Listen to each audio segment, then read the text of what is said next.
ವಿರಾಮದ ನಂತರ ಜಾತಕ ಫಲ ಕಾರ್ಯಕ್ರಮಕ್ಕೆ ಮತ್ತೊಮ್ಮೆ ಸ್ವಾಗತ. ಶಾಸ್ತ್ರಿಗಳೇ, ಇನ್ನುಳಿದ ರಾಶಿಗಳ ಫಲಾಫಲ ಯಾವ ರೀತಿಯಾಗಿದೆ? ಇನ್ನು ತುಲಾರಾಶಿ.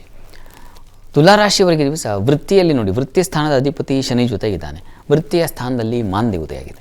ಇದು ಏನಪ್ಪ ಅಂದರೆ ವೃತ್ತಿಯಲ್ಲಿ ತೊಡಕನ್ನು ಸೂಚಿಸುತ್ತೆ, ವಿಘ್ನಗಳನ್ನು ಸೂಚಿಸುತ್ತೆ, ಕೆಲಸದ ವಾತಾವರಣ ಕಹಿ ಅನಿಸುತ್ತೆ, ಈ ಕೆಲಸ ಬಿಟ್ಟು ಬೇರೆ ಏನಾದ್ರು ಹುಡುಕ್ಲಾ ಅನಿಸುತ್ತೆ, ಈ ಥರ ದ್ವಂದ್ವತೆ ಉಂಟಾಗುತ್ತೆ. ಇದ್ರ ಜೊತೆಗೆ ಈ ದಿವಸ ಮಾನಸಿಕವಾಗಿ ಸ್ವಲ್ಪ ಕುಗ್ಗುತ್ತೀರಾ. ಮಕ್ಕಳ ವಿಚಾರದಲ್ಲಿ ಏನೋ ಹೀಗಾಗ್ಬಿಡ್ತಲ್ಲ ಅಂತ ಮನಸ್ಸಿಗೆ ಪೆಟ್ಟು ಬೀಳೋ ಸಾಧ್ಯತೆ ಇದನ್ನು ಸೂಚಿಸ್ತಾ ಇದೆ. ಸ್ತ್ರೀಯರಿಗೆ ಸ್ವಲ್ಪ ಆರೋಗ್ಯದಲ್ಲೂ ವ್ಯತ್ಯಾಸ ಉಂಟಾಗುತ್ತೆ. ನೀವು ಕೂಡ ತಪ್ಪದೆ ಲಲಿತಾರಾಧನೆ, ಲಲಿತಾ ಸಹಸ್ರನಾಮ ಹೇಳ್ಕೊಳ್ಳಿ, ಅದು ತುಂಬ ಸಹಾಯವಾಗುತ್ತೆ. ಇನ್ನು ವೃಶ್ಚಿಕ ರಾಶಿ. ವೃಶ್ಚಿಕ ರಾಶಿಯವರಿಗೆ ದಿವಸ ನೋಡಿ, ವೃತ್ತಿಯಲ್ಲಿ ಸ್ವಲ್ಪ ಮಟ್ಟಿಗೆ ತಕ್ಕ ಮಟ್ಟಿಗೆ ಅನುಕೂಲ ಫಲ ಸೂಚಿಸ್ತಾ ಇದೆ. ಬಂಧು ಮಿತ್ರರಲ್ಲಿ ಸ್ವಲ್ಪ ಹುಷಾರಾಗಿರಿ. ಅವರ ವಿಚಾರದಲ್ಲಿ ಸ್ವಲ್ಪ ಕಹಿ ವಾತಾವರಣ ಇದೆ ಈ ದಿವಸ.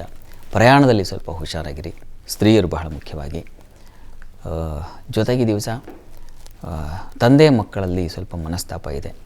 ಒಳ್ಳೆಯ ಸಮಾಧಾನದ ಫಲ ಇಲ್ಲ. ಪ್ರಾರ್ಥನೆಗೆ ದಿವಸ ತಪ್ಪದೆ ನೀವು ಮಾಡಬೇಕಾಗಿರತಕ್ಕಂಥದ್ದು ನರಸಿಂಹ ಸನ್ನಿಧಾನದಲ್ಲಿ ಒಂದು ತುಳಸಿ ಅರ್ಚನೆ ಮಾಡಿಸಿ. ಇನ್ನು ಧನುಸ್ಸು ರಾಶಿ. ಧನುರಾಶಿಯವರಿಗೆ ವೃತ್ತಿಯಲ್ಲಿ ಕ್ಲಿಷ್ಟ ವಾತಾವರಣ ಇದೆ, ಕಷ್ಟವಾದ ವಾತಾವರಣ ಸೂಚಿಸ್ತಾ ಇದೆ. ಇನ್ನು ಸಹೋದರಲ್ಲಿ ಸಮಾಧಾನ ಇಲ್ಲ, ಸ್ವಲ್ಪ ಕಠಿಣತೆ, ಸಂದಿಗ್ಧತೆಗಳಿದ್ದಾವೆ. ಈ ದಿವಸ ನಿಮಗೂ ಅಷ್ಟೇನೂ ಶುಭದಾಯಕವಾಗಿಲ್ಲ. ಈ ಗ್ರಹಸ್ಥಿತಿ ಹಾಗಿರೋದ್ರಿಂದಾಗಿ ಎಲ್ಲ ರಾಶಿಯವರಿಗೂ ಸ್ವಲ್ಪ ಸ್ವಲ್ಪ ವೀಕಿದೆ ಈ ದಿವಸ. ಇದರ ಪರಿಹಾರಕ್ಕೆ ಹೊರಗೆ ಬರಲಿಕ್ಕೆ ದತ್ತಾತ್ರೇಯರ ಪ್ರಾರ್ಥನೆ ಮಾಡಿ, ದತ್ತಾತ್ರೇಯ ಸನ್ನಿಧಾನಕ್ಕೆ ಹೋಗಿ ಬೆಲ್ಲ ಸಮರ್ಪಣೆ ಮಾಡಿ.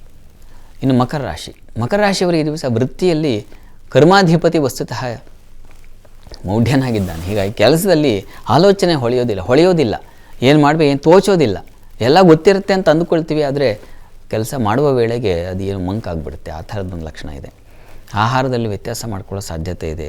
ನೀರಿನ ಇನ್ಫೆಕ್ಷನ್ ಆಗೋ ಸಾಧ್ಯತೆ ಇದೆ, ಹುಷಾರು. ಜೊತೆಗೆ ಕುಟುಂಬದಲ್ಲಿ ಸ್ತ್ರೀಯರಿಗೆ ಹಿರಿಯರಿಂದ ಒಂದು ಒತ್ತಡ ಬರುತ್ತೆ. ಕೆಲಸ ಮಾಡಲಿಲ್ಲ, ಅದು ಮಾಡಲಿಲ್ಲ, ಇದು ಮಾಡಲಿಲ್ಲ, ನಿಮ್ಮ ಕೆಲಸನೂ ಆಗಲಿಲ್ಲ. ಹೀಗೆ ಒಂದು ಪ್ರೆಷರಲ್ಲಿರ್ತೀರ ಈ ದಿವಸ. ಸಂಗಾತಿಯಲ್ಲೂ ಸಹಕಾರ ಇಲ್ಲ, ಮನಸ್ತಾಪ ಇದೆ. ಮಕರ ರಾಶಿಯವರಿಗೆ ಬೇಕಾಗಿದೆ, ನಿಮಗೂ ಕೂಡ. ಈ ದಿವಸ ಪ್ರಾರ್ಥನೆಗೆ ಅಮ್ಮನವ್ರ ಪ್ರಾರ್ಥನೆ, ಶಿವಶಕ್ತಿಯರ ಆರಾಧನೆ ಬಹಳ ಒಳ್ಳೆಯದು. ಇನ್ನು ಕುಂಭರಾಶಿ. ಕುಂಭರಾಶಿಯವರಿಗೆ ಮಾನಸಿಕ ವ್ಯಥೆ ಇದೆ ಈ ದಿವಸ. ಸಾಲಬಾಧೆ ಸೂಚಿಸ್ತಾ ಇದೆ, ಶತ್ರುಗಳ ಭಯ ಸೂಚಿಸ್ತಾ ಇದೆ, ದೇಹಕ್ಕೆ ಪೆಟ್ಟಾಗೋ ಸಾಧ್ಯತೆ. ಅಡುಗೆ ಮನೆಯಿಂದ ಹಿಡಿದು ಹೊರಗೆ ಕೆಲಸ ಮಾಡುವ ಆ ಸಂದರ್ಭಗಳಲ್ಲೆಲ್ಲ ಸ್ವಲ್ಪ ಹುಷಾರಾಗಿರಿ. ಆ ಹೆಂಚೋ ಮತ್ತೊಂದು ಕಿರಿಕಿರಿ ಅಂದರೆ ಬಿಸಿ ತಾಗಿ ಇನ್ನೇನಾದ್ರು ತೊಂದರೆ ಮಾಡ್ಕೊಳ್ಳೋ ಸಾಧ್ಯತೆ ಸೂಚಿಸ್ತಾ ಇದೆ. ಜೊತೆಗೆ ದಿವಸ ನಿಮಗೆ ಆರೋಗ್ಯದಲ್ಲಿ ಏರುಪೇರೋದು ಪ್ರಧಾನವಾಗಿದೆ. ಹೀಗಾಗಿ ಮಾನಸಿಕ ಆದಿವ್ಯಾಧಿ ಎರಡೂ ಇದೆ. ಇದೆಲ್ಲದರ ನಿವಾರಣೆಗೆ ದುರ್ಗಾ ಕವಚ ಕೇಳಿಸ್ಕೊಂಡ್ರೆ ಬಹಳ ಒಳ್ಳೆಯದು. ಹೇಳ್ಕೊಳ್ಳಿ ಅಥವಾ ಕೇಳಿಸ್ಕೊಳ್ಳಿ. ಇನ್ನು ಮೀನರಾಶಿ. ಮೀನರಾಶಿಯವರಿಗೆ ದಿವಸ ವೃತ್ತಿಯಲ್ಲಿ ಒತ್ತಡ ಇದೆ, ತೊಡಕಿದೆ.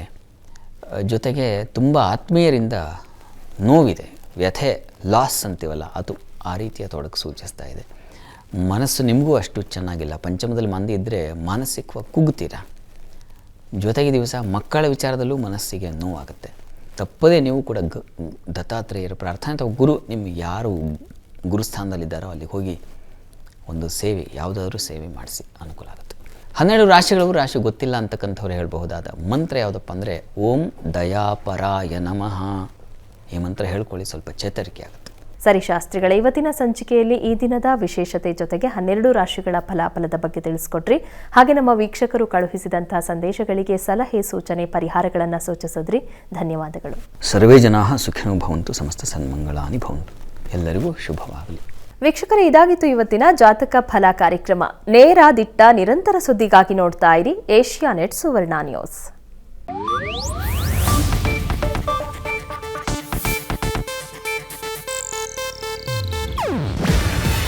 ಇದು ಏಷ್ಯಾನೆಟ್ ನ್ಯೂಸ್ ನೆಟ್ವರ್ಕ್ ಪ್ರಸ್ತುತಿ. ನೀವು ನೋಡ್ತಿದ್ದೀರಾ ಏಷ್ಯಾನೆಟ್ ಸುವರ್ಣ ನ್ಯೂಸ್.